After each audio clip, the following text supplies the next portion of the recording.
ओम शांति। आसक्ति एक जीर्ण मानसिक रोग है। आसक्ति, व्यसन या किसी भी प्रकार की कोई बुरी लत, ये सब एक शक्तिहीन आत्मा के लक्षण हैं। शक्तिशाली आत्मा को कोई भी देह, विकार, वस्तु या व्यसन आकर्षित नहीं कर सकते, न मोटे रूप में कि मेरी यह इच्छा है, और ना ही महीन रूप में कि यह मुझे अच्छा लगता है। जब आत्मा स्वयं को सुख स्वरूप अनुभव नहीं कर पाती है, तब वह स्थूल या सूक्ष्म कर्मेंद्रियों द्वारा सुख की प्राप्ति की भूखी होती है और तरह तरह की बातें उसे आकर्षित कर लेती हैं। उसे यह भ्रम हो जाता है कि सुख बाह्य वस्तुओं से प्राप्त अनुभूति का नाम है। वह अपने सुख स्वरूप आत्मिक स्वरूप को भूल चुकी होती है। यदि आत्मा को याद रहे कि मैं हूं ही सुख स्वरूप, सुख की अनुभूति मेरे स्वधर्म में टिकने में ही है, ना कि प्रकृति, देह के पदार्थों में, तो वह स्वतः अनासक्त अर्थात शक्तिशाली रहेगी। जहां आसक्ति वहां माया भी आसक्ति। परमात्मा शिव कहते हैं कि जहां आसक्ति है वहां माया भी आसक्ति है। इसलिए हमें गहराई से जांच करनी चाहिए कि कहीं मुझ में किसी भी तरह की कोई आसक्ति तो नहीं है। आंतरिक कमी कमजोरियों रूपी विकार ही हमारे दुख शोक के मूल कारण है। जितनी जो आत्मा अनासक्त है, उतनी ही माया जीत व प्रकृति जीत और उतनी ही सुख शांति सहित है। एक व्यसनी जब किसी भी कारण पहली दफा कोई व्यसन करता है, तो उसे तन में कुछ अलग लगता है। मन अर्थात आत्मा अच्छा व बुरा अनुभव करता है। देह की क्रिया द्वारा आत्मा को अच्छा लगा तो वह क्रिया अल्पकाल सुख की प्राप्ति के लिए बार बार दोहराई जाएगी।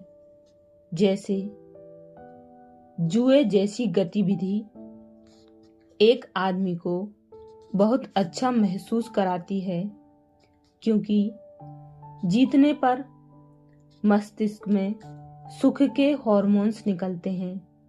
इसी कारण उसे जुआ खेलने की आदत हो जाती है, क्योंकि बार बार वह उस अल्पकालीन सुखद अनुभव के लिए लालायित रहता है। देखा जाए तो जुआरी की चाहना तो सुख की ही है, परंतु लत जुआ खेलने की लग जाती है, जो उसका जीवन तबाह कर देती है। इसी तरह एक गुलाब जामुन जीव ने चखा, मस्तिष्क में डोपामीन नामक हैप्पी हार्मोन का स्राव हुआ, जिस वजह से आत्मा को और खाने में आसक्ति हो गई। आत्मिक शक्तियां कम होने से इच्छाएं, वासनाएं जागृत होती हैं। वास्तव में किसी भी आत्मा को व्यसन, विकार, प्रकृति के पदार्थ आदि नहीं चाहिए, परंतु इन चीजों के उपभोग से मस्तिष्क में होने वाले हैप्पी हार्मोन्स चाहिए। यह भी अविनाशी आत्मा का अल्पकाल सुख की प्यास को आसक्तियों में लिप्त होकर मिटाने का एक जरिया ही है। जैसे देह में पानी की मात्रा कम होने से प्यास लगती है, वैसे ही आत्मा की शक्तियां कम होने से इच्छाएं, वासनाएं जागृत होती हैं, इस आस में कि उसकी सुख की प्यास प्रकृति प्रदत्त पदार्थों और विकारों से बुझ पाएगी। परंतु अविनाशी आत्मा को विनाशी चीजें कैसे तृप्त कर सकती हैं? कई आत्माएं अपनी शक्ति का एहसास न होने के कारण व्यसनाधीन या विकाराधीन तो हो जाती हैं, परंतु जैसे ही उन्हें सत्य ज्ञान और राजयोग की शिक्षा मिलती है, उनकी सुषुप्त शक्तियां जग जाती हैं, जिससे वे बिना किसी शारीरिक या मानसिक कठिनाइयों के व्यसन मुक्त, विकार मुक्त जीवन जीने लगती हैं, अर्थात अनासक्त हो पाती हैं। स्वयं को जांचें कि मुझ में कौन सी आसक्ति है, मुझे क्या अच्छा लगता है, जो या तो श्रीमत के विरुद्ध है या फिर संगम युगी समय संकल्प श्वास को व्यर्थ के खाते में जमा करता है। क्या ऑनलाइन खरीदारी करते रहना अच्छा लगता है, या वीडियो या मोबाइल गेम्स खेलना, यूट्यूब या इंटरनेट ब्राउजिंग।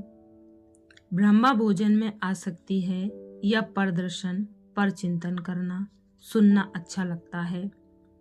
खरगोश और कछुए की दौड़ की प्रचलित कहानी में सफल होने की सभी विशेषताएं होते हुए भी खरगोश कछुए से हार गया, क्योंकि खरगोश में प्रदर्शन अर्थात परचिंतन रूपी अलबेलापन था, जो दौड़ के बीच में सुस्ताने के रूप में बाधक बना। हमारी भी ईश्वरीय की यात्रा की दौड़ चल रही है। यदि आसक्तियों के बस हुए तो कल्प कल्प का अपना सुंदर भाग्य बनाने से पीछे रह जाएंगे। इस कल्याणकारी युग में आत्मा स्वयं में परमात्मा की यथार्थ याद से शक्ति भर लेगी, तो उसे सारा कल्प व्यसनों और विकारों में सुख ढूंढना नहीं पड़ेगा। वो अनासक्त रह अपने भीतर आत्मिक सुख, शांति और शक्ति का कलयुग अंत तक भी कुछ न कुछ अनुभव करती रहेगी। वर्तमान समय भाग्य विधाता भाग्य बनाने की श्रीमत ब्राह्म मुख से देकर हमारा मार्गदर्शन कर रहे हैं। इसीलिए अपनी आसक्तियों को जानकर वैद्यनाथ शिव को बताकर स्वयं को पुनः शक्तिशाली बनाया जा सकता है। आसक्ति रूपी मन की जीर्ण बीमारी के लिए सुप्रीम सर्जन शिव बाबा ने हमें मनमना भव की रामबाण औषधि बताई है। जितना हम स्वयं को आत्मा समझकर एक निराकार शिव परमात्मा की याद में रहते हैं, उतनी आत्मा की सुषुप्त शक्तियां जागृत होती जाती हैं। देह और प्रकृति के पदार्थों से आसक्ति कम होते होते आत्मा एकदम अनासक्त हो जाती है और संपूर्णता में स्थित हो पाती है। अब वह इंद्रिय जीत सुखों की ओर आकर्षित नहीं होती, बल्कि अतीन्द्रिय सुख में ही मगन रहती है। अच्छा, ओम शांति।